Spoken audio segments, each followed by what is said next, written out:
ทักทายสบายดีมันนี่สิมาเล่งเราไปเบิ่งทีมงานหน่อยมาเบิ่งเขาเล่งเราทุกคนมานี่งามแหลมๆประมาณอยู่3-4 โมงแล้วตอนนี้เนาะ5 โมงเย็นเล่งเราตึ้มอยู่ตามบ้านนี่เลาะตามบ้านทุกคนมานี่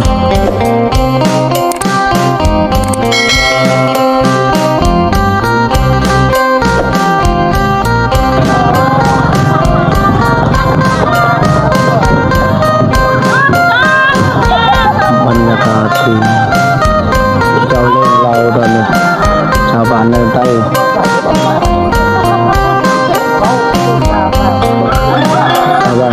ชาวบ้านเนินใต้เฮาที่กำลังเล่นเราตอนนี้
เอาไปแล้วนะกลัวเดียวเดี๋ยวไปเชื่อแทนจะดอกเดี๋ยวผู้เรียนคือจะสองขวดหาไม่เป็นปากเลยน้าเลยแต่ผู้เดียวว่านั่นน่ะมาเลยนั่นไปได้เลยไปได้เลยโอ้เป็นบริษัทเท่เลยสองดอกพูดเลยอ่ะ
แรงดังๆไปเอาไม้วันเดี๋ยวขอเชียร์หายเบี้ยเก่ง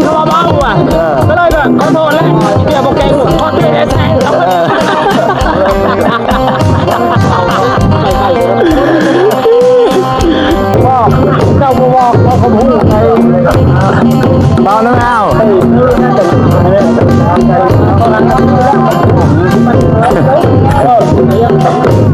ว่าอ๋อจริงว่า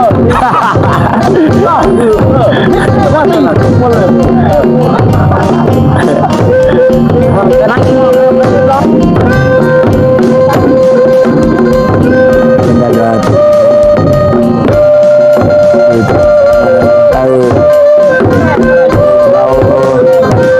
ตั้งบ่ายสงกรานต์เลยเนาะ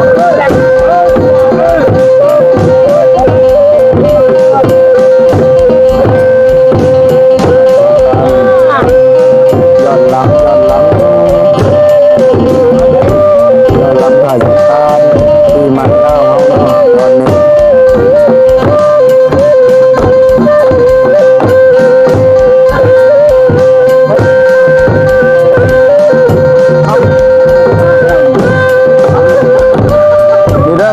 เก่งๆอยู่แล้วทุกคนเด้อ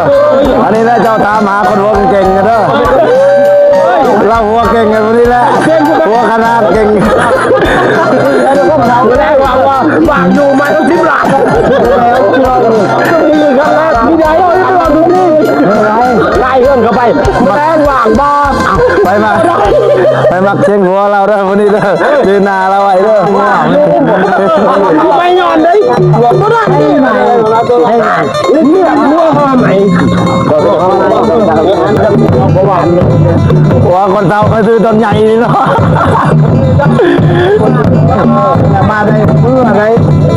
ไม่ทำมา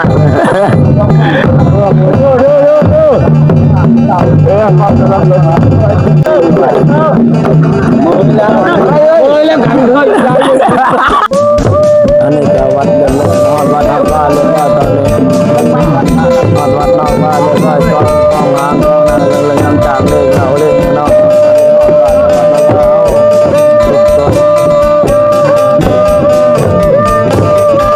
ในโฮมมันในใจเราศึกษาลุยกันส่วนในใดแต่บ้านเราทำมาที่จะวันนั้นใจเราเนาะจะได้แล้วมาเลยดูว่าตาได้ร้อยที่ได้ร้อยในบ้านเราได้จังยานจะมาเส้นของเราห้าที่ละข้อที่ตลอดขนาดเลยดีเลยต้องค่ายที่เก่าขนาดเลยไม่เคยมีมาก่อนเลยประเดี๋ยวมัวเลยมวนชุดความสามารถเนาะความสามารถของบ้านความสามารถของบ้านน่าจะไปเฮายังมายังคุมหลังยังมุมดเนาะตอนนี้เนาะอันนี้คือว่าเต้าโฮมมาอยู่บ้านนานได้เฮาเนาะแบบ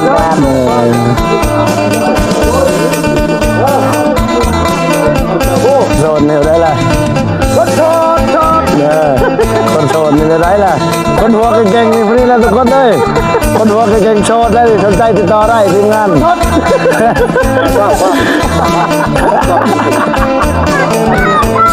ได้กินเบียร์ด้วยเล่งเราว่ามันนี่นะ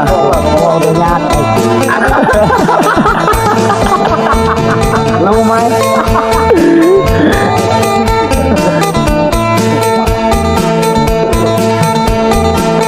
ต้องสัมภาษณ์จะมาอันนี้ว่าสาวเสื้อแดงมาแลกเจอกันนะการคิดเดียวโอเคเบ้าหมดหรอคนบ่ต้องการคนคิด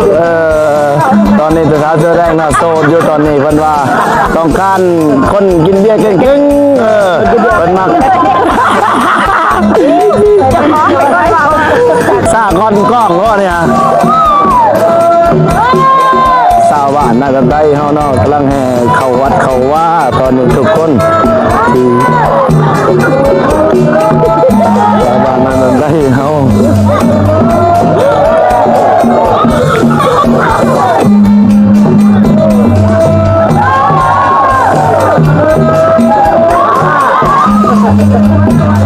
วัดว่า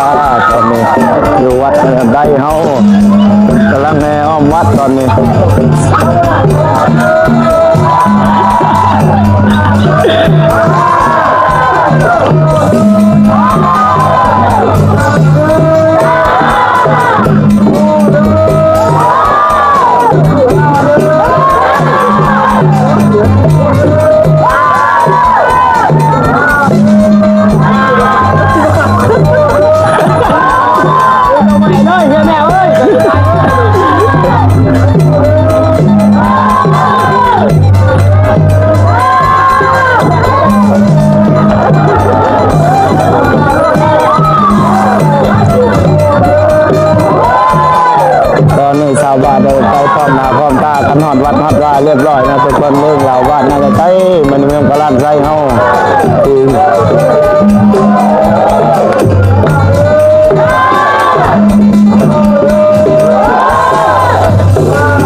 กำลัง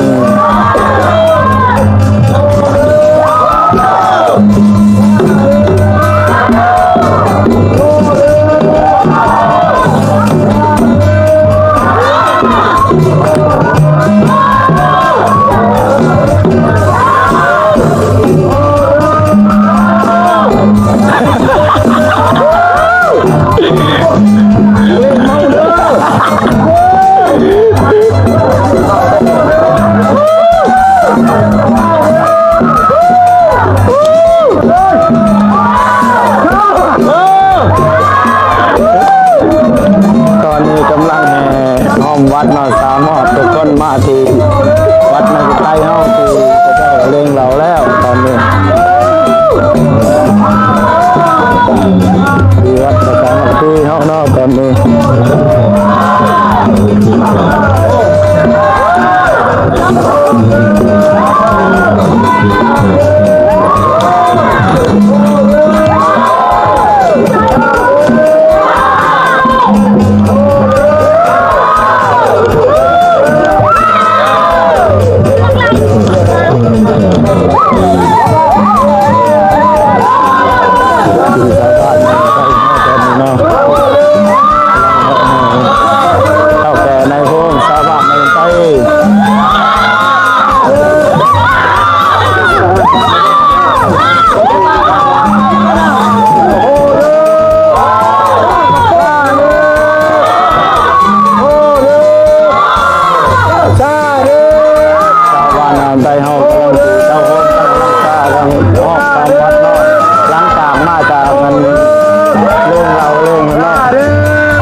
แล้วอย่างเราเกิน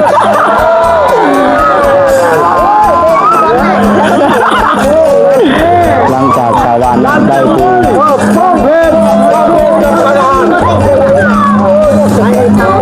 ที่เรียบร้อยเนาะหอมวัดสามหอบตอนนี้กำลังเลยขึ้นโมวัดเนาะตอนนี้แล้วก็ไปกราบวัดตามชลบทติดชาวบ้านเฮาเนาะชาวบ้านในใจเฮาตอนนี้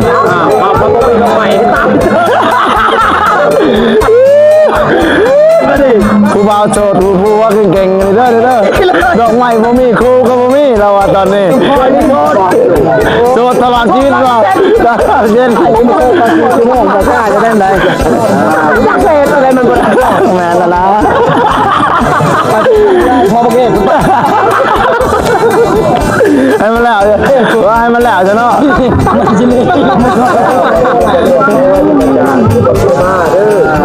ได้ไปอยากจะหมดคนมาไปจะไปต่อเลย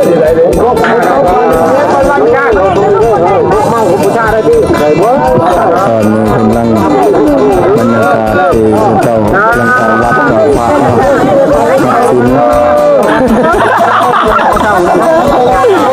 กาพระสวรรค์มันไปเฮาเนาะหลังจากมาเรื่องเราอยู่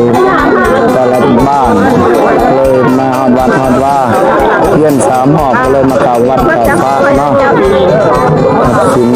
ให้พวกเราทำบุญเด้อเยอะๆเด้อ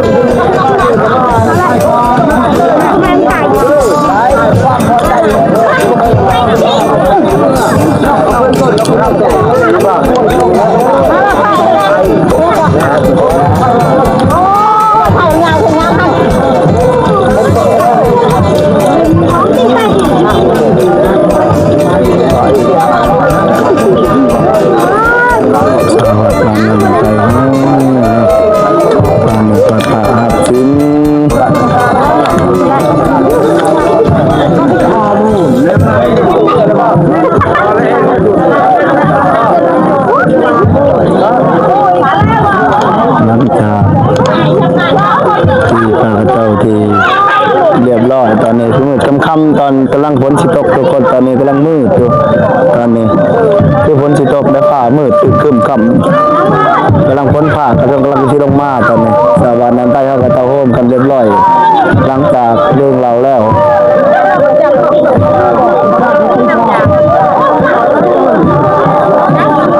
แล้วในบ้านเราคือว่านักรำอยู่ว่าตอนเดือนเลยอ้ายก็กันผมก็สะดวกอะไรแบบภาพมันยกภาพมาแข็งแรงพอได้เลยอันนี้คือในบ้านในห้องแบบในห้องมันนะชาวบ้านนั่นได้แล้วนะที่พาลูกหลานเราก็เจ้าพาเล่นเราทำนี่อันนี้ก็มาหอดจอดถึงบ้านนั่นจะได้เรียบร้อยแล้วเด้อทุกคนวัดประดันได้ไอ้ที่แวมาเมืองพระราชชัยแกล้งเกินนะเขตเฮาก็สิเมากราบวัดกราบว่าเข้ามาเผยแผ่ทำบุญเฮ็ดบุญเฮ็ดทานก็ได้เด้อตอนนี้วัดประดันได้เฮาเนาะเมืองพระราชชัยเฮา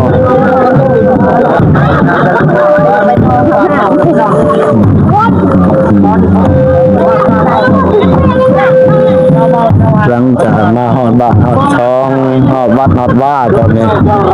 เรียกม้อยเอาแต่นายโฮมเฮาชาวบ้านนั่นได้มาหอดบ้านหอด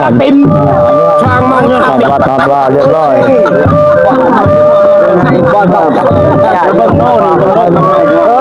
เมาหนักพอลักติมนะสายา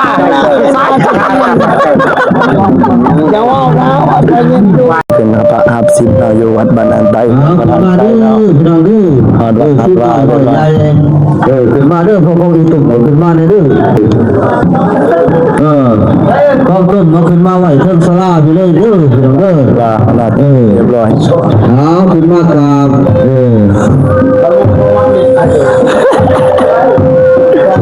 หัดวัดหอดว่าเรียบร้อยเนาะชาวบ้านนั่นไปเฮายังบ่ทันใช่เฮาเนาะชาวบ้านนั่นไปเฮาตอนนี้หอดวัดเรียบร้อยหลังจากเรื่องเราแล้วขึ้นวัดขึ้นว่าครับสิงของวันนี้มาไกล